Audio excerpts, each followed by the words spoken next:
no proof is not enough. Welcome guys, welcome to this brand new PHP video. Now in this video we are going to set up the local environment for our project so that we can get started and work with PHP. I am going to install XAMPP for Windows as I'm using Windows 10. XAMPP is a local server that you can download for free, and the link is in the description, or you can go to this link given here. Now here you can check what exactly the versions are available and what is included. If you click on what's included, you will see everything whatever is included in this package. Like we have PHP 7.4.11 that we will be working on.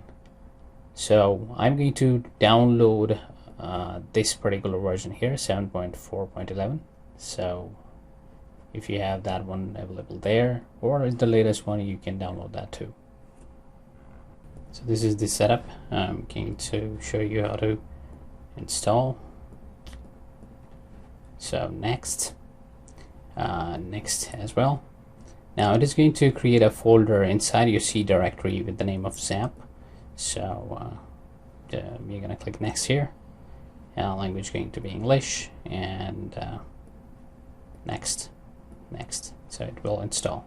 Now if I go to the directory in my C drive inside C, I will see that it already created a directory with the name of XAMPP, and it is going to add the files inside this particular directory. So if I open this directory, now here we are going to see a lot of files. So we mainly concerned with this htdocs folder. Alright, so the service is installed. You can click on finish and it is going to start it. If I uncheck it from here, so if I want to start it in the XAMPP folder, which is in our C directory, I can scroll down and you will see a XAMPP control. Now you can double click on it. It is going to give you the control panel like this. Now you can create a shortcut of it and can have it anywhere you want, and in case you want to open it using that one, you can do that too.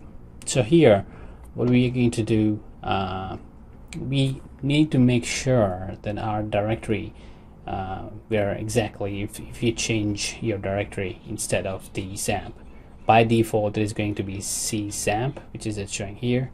Now we need to run Apache and MySQL, these two. It is going to give us the required tools that we require to run our local server to work with PHP. So next thing we need to do is open a browser. So I have a browser here. Now when we have XAMPP running this control panel, we get access to PHP where we can handle all the databases. So we can say here localhost /php myadmin. Now you will see something like this, and here on the left side you can create a database. You can add your databases here, as many databases you want to add. So you just need to click new here and provide a database name, and then you can click create. So if you want to have a database in your application, this is the way to go. Now what we do before creating database, I want to have an application first. So what I do, I go inside the XAMPP and htdocs, and here remember that it's under htdocs directory. Here we are going to create a folder with the name of project. So we are working on a test project or for learning, so I just give it a name of project for now. You can give any name you like, so it's going to be easy to remember. Now inside this project we need to create a file. So what I do, I have Sublime Text editor installed. If you don't have it installed, you can download it. Link is in the description. Now we need to open this project folder inside this. So I go here, open folder. Now it is going to give me a window, and here I go to XAMPP, htdocs, I select project. Make sure you selected the select folder. It says select folder here, so it is going to select it. Now inside it we can create a new file. I call it index. Now we can create index.html, but as we are learning PHP, we are going to start using PHP for everything. So we're going to create this file. Just going to save it, save, and you have a PHP file here. Now inside PHP file, when you write PHP, you type something like this.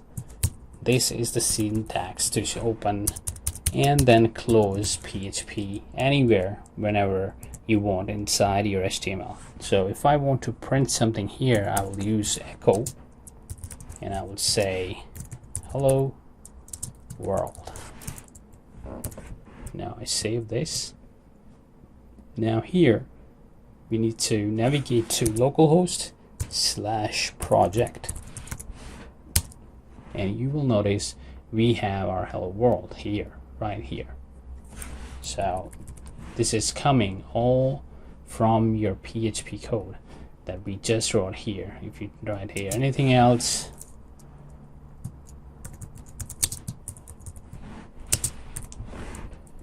and it's going to update straight away. Now if I close these servers and then I refresh this, you will see this, we will lose this. It is not going to stay there because PHP require a local server to be running all the time when you be working with PHP. So here, if you want to use it, you need to have it. It automatically picks it and you get your data here. And from the next video, we are going to explore PHP more. So see you in the next video. And our goal is not in